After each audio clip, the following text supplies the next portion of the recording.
Nous allons lire ce matin d'abord dans l'évangile de Luc, chapitre 15 et les versets 1 à 7.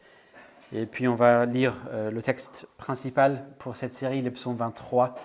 Et on va regarder aujourd'hui le verset 3 du psaume 23. Mais avant de lire le texte, nous voulons prier pour demander l'aide de notre Seigneur. Donc prions. Merci notre Père pour cette parole, ce moyen de grâce.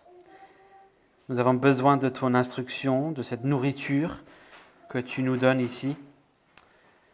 Ainsi, pour que cette parole soit efficace pour nous sauver, donc nous prions que tu nous aides par ton Esprit Saint à l'écouter avec des cœurs diligents, bien disposés et pleins de prières. Et que tu nous aides à la recevoir avec foi et amour, à la serrer dans nos cœurs et à la mettre en pratique dans nos vies. C'est ce que nous te prions au nom puissant et bienveillant de ton Fils Jésus-Christ. Amen. Nous lisons donc d'abord Luc chapitre 15, et les versets 1 à 7. Luc 15 est le début. Tous les péagers et les pêcheurs s'approchaient de Jésus pour l'entendre. Les pharisiens et les scribes murmuraient en disant « Celui-ci accueille des pécheurs et mange avec eux. » Mais il leur dit cette parabole. « Quel homme d'entre vous, s'il a 100 brebis et qu'il en perde une, ne laisse les 99 autres dans le désert pour aller après celle qui est perdue jusqu'à ce qu'il la trouve. Lorsqu'il l'a trouvée, il la met avec joie sur ses épaules et de retour à la maison, il appelle chez lui ses amis et ses voisins et leur dit « Réjouissez-vous avec moi, car j'ai trouvé ma brebis qui était perdue. » De même, je vous le dis, il y aura plus de joie dans le ciel pour un seul pécheur qui se répand que pour 99 justes qui n'ont pas besoin de repentance. Et puis le psaume 23.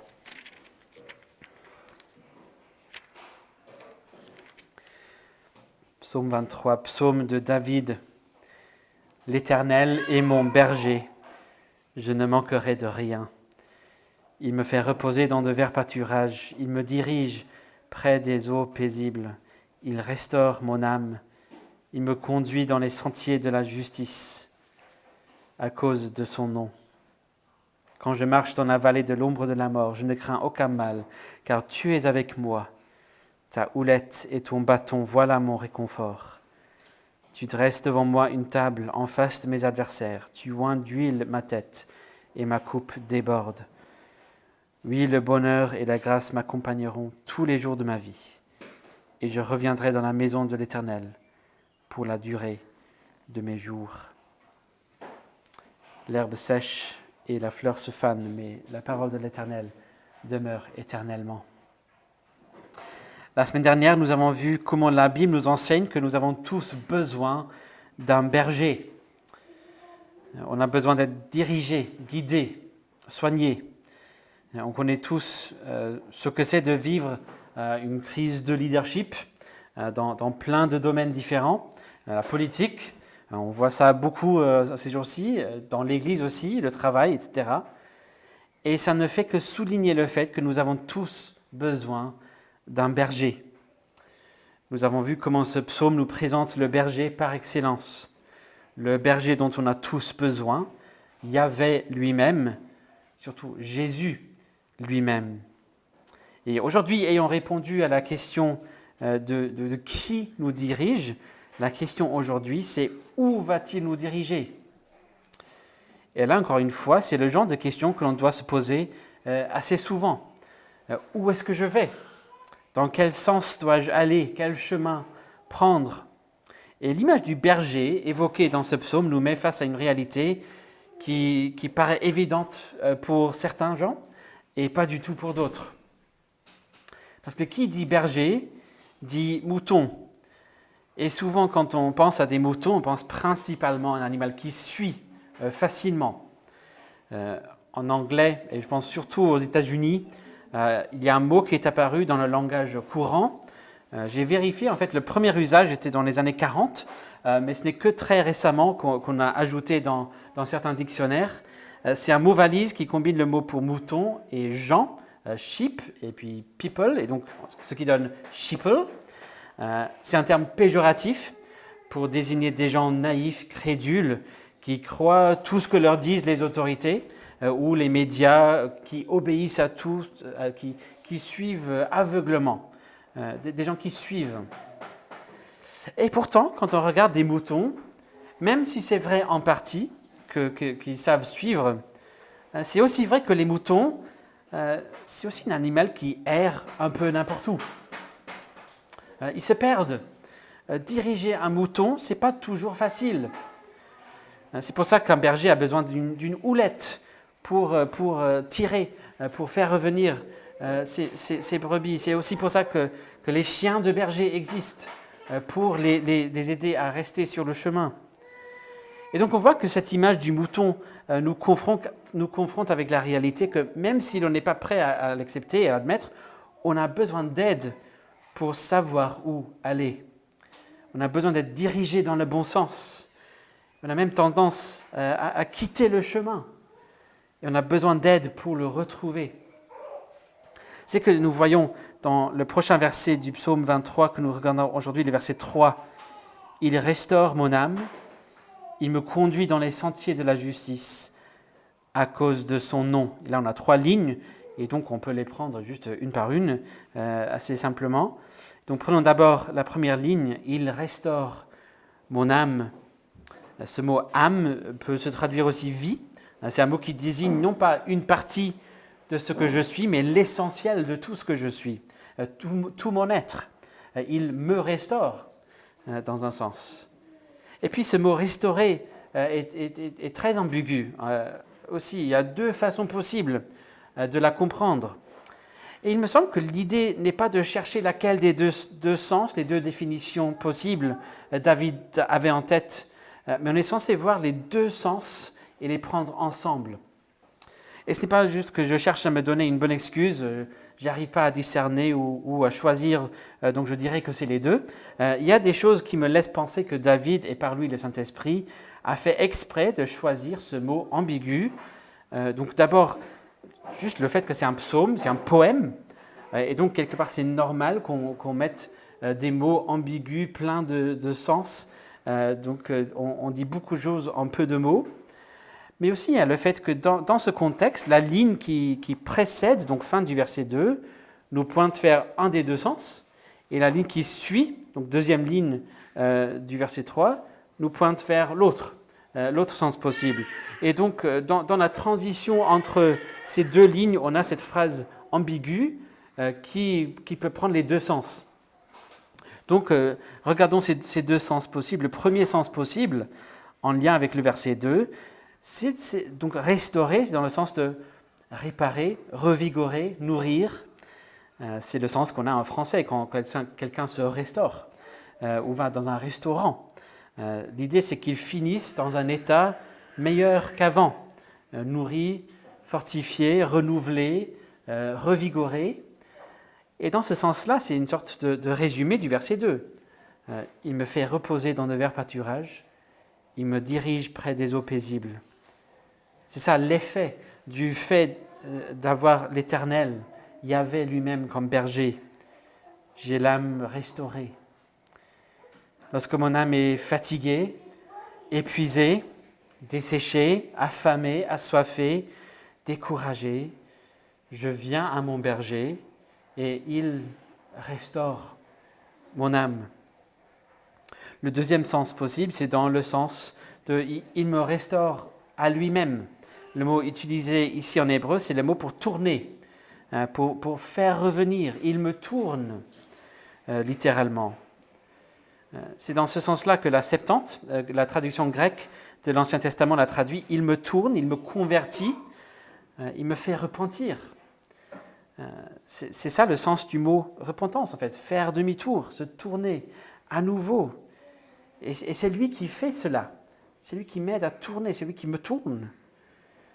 Lorsque je suis perdu, lorsque je commence à errer et à quitter le chemin, lorsque je tombe, c'est lui qui me trouve et me tourne à nouveau pour aller dans le bon sens et pour le suivre. Comme Martin Luther a rappelé à l'Église, on n'a pas besoin tout simplement d'une seule conversion, mais de la repentance continuelle, tellement on a tendance à errer. Dans la première de ces fameuses 95 thèses, il a écrit ceci: « Notre Seigneur et Maître Jésus-Christ, en disant « Repentez-vous », a voulu à ce que toute la vie des croyants soit une vie de repentance. » Fin de citation. La repentance, c'est pour toute la vie, c'est pour chaque jour. Dans notre petit catéchisme de Westminster, on a cette définition très utile de la repentance. C'est la question 87 que j'ai mis au début du livret pour cette semaine. La question « Qu'est-ce que la repentance qui mène à la vie ?» La réponse « La repentance qui mène à la vie est une grâce salvatrice par laquelle un pécheur, du fait d'un véritable sens de son péché et d'une véritable appréhension de la miséricorde de Dieu en Christ, en pleurant et haïssant son péché, se détourne de celui-ci pour se tourner vers Dieu, en résolvant pleinement et s'efforçant de poursuivre une obéissance nouvelle. » Et notez que c'est une grâce salvatrice, c'est quelque chose que fait notre bon berger, c'est quelque chose qu'il nous donne, c'est un don. On a besoin de se repentir tous les jours, mais c'est lui, notre berger, qui nous permet de faire cela. Lorsque je me tourne envers lui chaque jour, je découvre ensuite que c'était lui qui m'a tourné dans sa grâce. Et donc, une fois qu'il m'a restauré, il peut donc me conduire dans les sentiers droits, les bons sentiers, les sentiers de la justice. Donc, voici la deuxième ligne. Il me conduit dans les sentiers de la justice. Il me permet de poursuivre cette obéissance nouvelle. Et il me guide. Et bien sûr, c'est principalement dans sa parole où il fait cela. Et en effet, on a dans le psaume 19, verset 8, David qui dit quelque chose de très proche à ce qu'on a ici. Il dit ici, « La loi de l'Éternel est parfaite, elle restaure l'âme. » C'est la parole qui restaure l'âme, c'est la parole qui est dans le sens, la houlette par laquelle il nous restaure à lui-même, il renouvelle notre âme aussi. Il me tourne constamment pour me guider sur le sentier de la justice, cette voie que notre Seigneur Jésus a ouverte devant nous. Et il a marché lui-même jusqu'au bout. Rappelons-nous ce que Jésus a dit concernant le chemin où il conduit ses brebis. Dans le sermon sur la montagne, dans Matthieu 7, il dit « Entrez par la porte étroite, car large est la porte et spacieux le chemin qui mène à la perdition. Il y en a beaucoup qui entrent par là. Mais étroite est la porte et resserré le chemin qui mène à la vie. Il y en a peu qui le trouvent. » Ce n'est pas toujours un sentier facile. C'est un chemin resserré. C'est surtout un chemin qui nous garde près de la croix de Jésus-Christ. C'est un appel à se renoncer à soi-même et à porter sa croix. Mais c'est ici le chemin de la vie, le sentier de la justice. C'est ici que mon âme peut vivre et rester en vie et retrouver la vie chaque jour. L'autre chemin a l'air agréable, confortable, facile, mais il ne peut que mener au pourrissement de l'âme et à la mort. J'ai cité la semaine dernière le livre sur ce psaume écrit par mon collègue David Gibson, le pasteur de notre église sœur à Aberdeen. Il résume très bien ce que nous voyons dans ces deux premières lignes. Je cite « Le renouvellement de l'âme consiste à voir à nouveau qui je suis dans le monde. Non pas un maître et un commandant, mais une brebis fragile et encline à errer avec un bon berger. Et que mon expérience du repos de l'âme dépendra toujours de ma proximité avec lui. » Fin de citation. Mon expérience du repos de l'âme dépendra toujours de ma proximité avec lui. Et puis plus tard, il dit ceci, je cite, « Il y a un lien magnifique entre les chemins justes et la plénitude. Le chemin vers l'âme restaurée du verset 3 vient autant des bons chemins que de la bonne nourriture. En d'autres termes, le bonheur se trouve dans la sainteté. La plénitude se trouve dans la justice, et cette justice se trouve dans l'écoute de la voix du berger, dans le fait de répondre à son appel et de tenir compte de ses paroles. Fin de citation. Et puis on a cette troisième ligne qu'on risquerait éventuellement de comprendre mal. Il fait tout cela à cause de son nom, ou pour le bien de son nom, pour la gloire de son nom. Alors il ne fait pas ça pour mon bien, il le fait finalement par égoïsme, non pas par amour, mais justement non. Et cela pour deux raisons. D'abord, comme dans toute chose, Dieu, il est l'être suprême, il est le bien suprême, sa gloire est le bien suprême, la plus haute motivation qui soit dans toute la création. Et donc, si Dieu lui-même prenait autre chose comme motivation, il aurait tort. Ce qui est impossible. C'est forcément toujours la plus haute motivation, même pour Dieu, la gloire de Dieu, parce que c'est lui qui mérite d'être glorifié en toute chose, plus que tout autre être. Dans le résumé qu'on a donné des points principaux de la réforme protestante, ce n'est pas pour rien qu'on a dit que le 5e sola, c'est soli Deo Gloria. Tout doit être à la gloire de Dieu, tout est à la gloire de Dieu.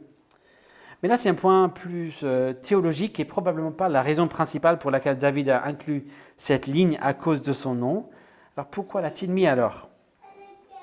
C'est pour rassurer ce troupeau, rassurer chaque brebis, que ce berger, l'Éternel, Yahvé, s'est engagé à nous tellement qu'il a engagé son propre nom, sa propre réputation, tout ce qu'il est, dans le fait d'être notre berger et de nous tourner pour nous conduire sur les sentiers de la justice.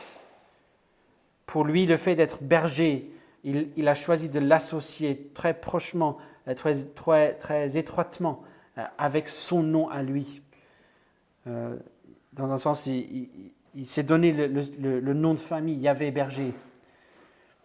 Dans Exode 32, après le grand détournement du peuple d'Israël, avec l'épisode du veau d'or, on voit Moïse qui intercède pour le peuple. L'Éternel allait détruire les Israélites, mais Moïse plaide en leur faveur avec deux arguments principaux, dont le premier était, si tu détruis tout le monde, tout Israël, alors les nations vont croire que tu nous as fait sortir d'Égypte, non pas pour nous sauver, mais pour nous laisser mourir. Et cela nuirait à ton honneur, ton nom, ta gloire. Et puis, deuxième argument, souviens-toi de ton alliance, ton engagement, tes promesses à Abraham, Isaac et Jacob. Et c'est l'Éternel qui a rendu possible de tels arguments. C'est lui qui a permis à ce que Moïse présente ce genre d'arguments. C'est lui qui s'est engagé envers nous, par alliance, jusqu'au point que l'on puisse dire « Aide-moi, guide-moi, tourne-moi, restaure-moi, pour le bien de ton nom, pour défendre ta réputation. Tu es Yahvé, ne laisse pas ce nom glorieux s'entacher. Tu as attaché ton nom à mon bien-être spirituel. » On a vu la semaine dernière que, quelque part, c'était déjà assez osé de dire que mon berger, c'est Yahvé, l'Éternel, celui qui s'est révélé à Moïse dans le buisson ardent, le Dieu indépendant, autosuffisant. Et on pourrait presque dire que David va encore plus loin ici, encore plus osé. Non seulement il me restaure et me conduit dans les sentiers de justice, mais il a misé son nom, sa réputation, son honneur sur cet engagement. Le fait d'être mon berger, ce n'est pas un petit boulot à côté pour l'Éternel. C'est ce qu'il est entièrement, c'est ce qu'il a choisi d'être pour nous. Et bien sûr, la preuve ultime qu'il s'est engagé lui-même entièrement, c'est quand il a fait exactement ce qu'il a dit concernant la mission du bon berger. Comme on a vu la semaine dernière, le bon berger donne sa vie pour le troupeau.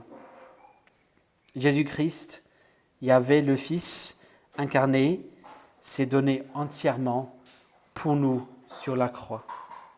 Il est allé au puits le plus profond, au ravin le plus loin, pour nous chercher, pour nous tourner à lui, pour nous restaurer à lui, pour nous donner la vie, parce qu'il a donné la sienne. Il a tout payé. Il est allé à la mort pour nous. Et rappelez-vous ce qu'il a dit dans la parabole qu'on a lue tout à l'heure. Ce n'est pas juste qu'il l'a fait pour toute l'Église en général. Il n'a pas tout simplement donné sa vie pour le troupeau en masse. Il l'aurait fait même pour une seule brebis. Il prend soin de chaque brebis, même celle qui erre le plus loin. Il a engagé son nom et il n'a pas mis de limite de distance sur cet engagement. Donc il n'a pas dit, si vous quittez et vous allez jusqu'à 100 km, je viendrai vous restaurer à cause de mon nom. Mais si vous allez 200 km, alors là c'est trop loin, je promets rien, je ne suis plus engagé. Rien comme ça. Il a engagé son nom, il a dit, je viens, je suis ton berger pour la vie. Que faire en réponse à ce bon berger Jésus-Christ alors ? Celui qui nous restaure et nous conduit pour sa propre gloire. Quelque part, ça dépend de là où vous êtes, mais la réponse dans un sens sera toujours « Venez à Jésus-Christ, mettez votre confiance en lui.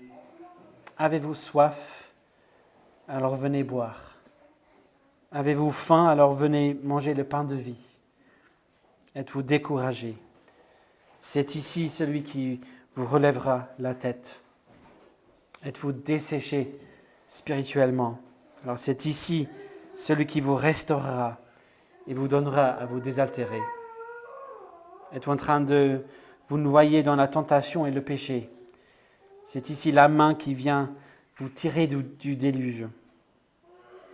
Êtes-vous en train d'errer loin du Seigneur ? C'est ici la houlette pour vous prendre et vous remettre sur le sentier de la justice. Êtes-vous perdu ? C'est ici celui qui vient chercher et qui vous retrouvera et qui vous emmènera avec lui à sa maison pour le bien de son nom à lui. Êtes-vous dans le désespoir ? C'est ici votre espérance éternelle. Alors venez. Il n'y a nul autre. Il n'y a pas d'autre berger. Tous les autres sont, comme on a vu dans les paroles de Jésus dans Jean 10, tous les autres sont des mercenaires. C'est des gens qui font le boulot juste pour être payés, mais ils ne sont pas engagés entièrement. Mais Jésus, c'est un berger. Il donne sa vie pour cela. C'est l'appel que l'Esprit donne ici, aussi bien pour le croyant qui marche avec Jésus depuis longtemps que pour celui qui n'a jamais marché avec lui, ou qui l'a abandonné il y a bien longtemps. Que vous vous considérez comme n'ayant aucun berger ou que vous suivez un autre berger, il n'y a que Jésus qui est le bon berger, le vrai, qui donne sa vie. Et il vous appelle, venez à lui. Mais vous diriez peut-être pas, mais il n'y a pas d'autres brebis comme moi, il ne voudrait pas une brebis comme moi. Il n'y a pas de brebis qui a pris le même mauvais chemin que moi, qui a fait les choses terribles que j'ai faites. Il n'y a pas de brebis qui est allé aussi loin que moi. Je suis allé trop loin pour revenir et rejoindre le troupeau. Je sens que je ne vais jamais réussir à résister à cette tentation. Je sens que ma marche avec Jésus a toujours été irrégulière. Je suis toujours incohérent. Il n'y a rien dans ce passage, ni dans le reste des Écritures, pour suggérer que ces excuses donneraient une raison pour ne pas venir à Jésus, le bon berger. En fait, on a tout le contraire. On a pour tous qui entendent un appel à venir à Jésus pour retrouver le sentier de la justice, le vrai chemin de la vie, pour être renouvelé pour cette nouvelle vie que Jésus-Christ peut donner pour toute l'éternité. Alors venez, ne vous laissez pas convaincre qu'il y a d'autres bergers qui pourraient restaurer votre âme et vous conduire sur le bon chemin. Ne vous dites pas que vous pourrez tout trouver vous-même. C'est exactement le discours de chaque brebis qui se perd. Venez tout simplement à Jésus-Christ. Venez intégrer son troupeau et profiter du ministère de ce berger. c'est absolument sûr et certain que vous ne manquerez de rien avec lui comme berger. Alors venez, prions. Notre Père, nous te remercions pour ce bon berger. Merci parce que Jésus restaure notre âme, il nous conduit dans les sentiers de la justice, et cela pour le bien de son nom, le bien de ton nom. Merci pour cette bonté, merci pour cet engagement, ton alliance, ton choix d'être notre berger. Tu n'étais pas du tout obligé de choisir cela, tu l'as fait par pure grâce. Et donc nous te prions de venir nous tourner vers toi-même et de renouveler notre âme pour que nous puissions vivre avec toi pour toute l'éternité. Et nous prions cela au nom précieux et puissant de Jésus-Christ, notre bon berger. Amen.